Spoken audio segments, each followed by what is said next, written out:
Here's a segment from a recent Gun Talk radio episode. You can listen to all the Gun Talk radio podcasts however you tune in, or check out guntalk.com for more.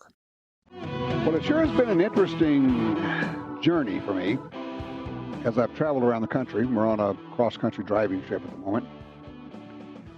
Popping into gun stores here and there. And it's got to be almost a joke for me. It's like I go in and first thing I do is this, "Hey, you got any lever actions?" They look at me like, "Who are you? What's wrong with you? Did you just come here from Mars?" Of course we don't have any lever actions. I don't know what's going on, but people have bought up pretty much all the available lever action rifles. They may have a bunch of ARs on the wall. They may have a bunch of bolt actions on the wall, but nobody has a bunch or even a lot of lever actions. They may have a few, they may have a couple, sometimes. It's interesting what's going on. Now, I understand that we currently have a hole in the supply chain because Remington sold Marlin being a major maker of lever actions, and those aren't being made right now.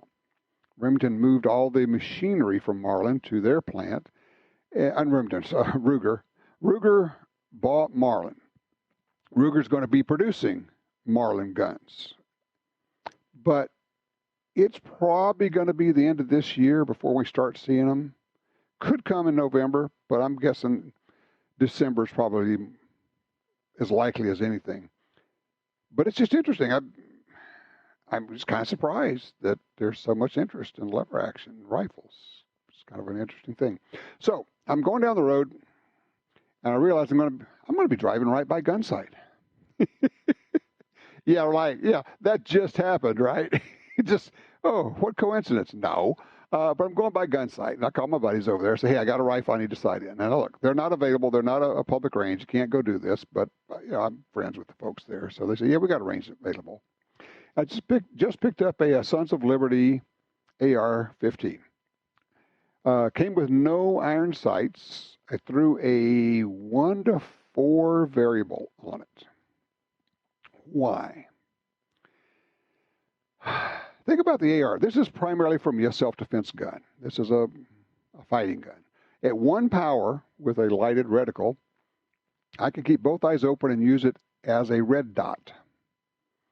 And I can use it in QCB ranges, 3 yards, 5 yards, inside a house, inside a bedroom. Yes, an AR-15 is very good for those things. But at 4 power, I should be able to hit something at 300 yards, maybe 400 yards. I mean, look, the Camp Harry folks, those type of shooters, they shoot 600 yards with iron sights. I'm not sure I can do that anymore. The eyesight being not what it was when I was 18. But at 4 power, I think I can hit stuff out there. So anyway, decided I'm going to go sight it in. And I'm going to use cheap 55 grain ammo for the original sighting in. Start at 25 yards, get it on paper, and then back off to 100 yards. It was an interesting deal. I'm on at 25 yards. At 100 yards, I back off. Same ammo, same everything. I'm 6 inches high. Oh, okay. Optical offset. The scope's that much higher. Makes sense. All right, I get that. So I get it back down on it, shooting on at 100 yards with the 55 grain bullets. And then I switch because I want to carry in it, or want to use in it, 70 grain Barnes TSX bullets loaded by Black Hills ammo. Not surprised that they hit about 2 inches low at 100 yards. But what did surprise me, and not that it's a big deal, and I don't even need to understand why. At first I thought, why is it doing this? But they're hitting 3 inches left. It's a different weight bullet, and I expect it to go either higher or lower. But going left, I don't know why that is. I don't know what it's doing out there. At the same time, like I said, you kind of go, okay, I don't know why it's doing that, but I don't care. I'll just dial it up. So I dialed it up and dialed it over, and now they're hitting on. And yes, I sighted in exactly on at 100 yards. And then I went back up and shot it at 7 yards. Why would I do that? I'm on at 100 yards. Why do I want to shoot at 7 yards? Yeah, you're ahead of me, aren't you? Optical offset again.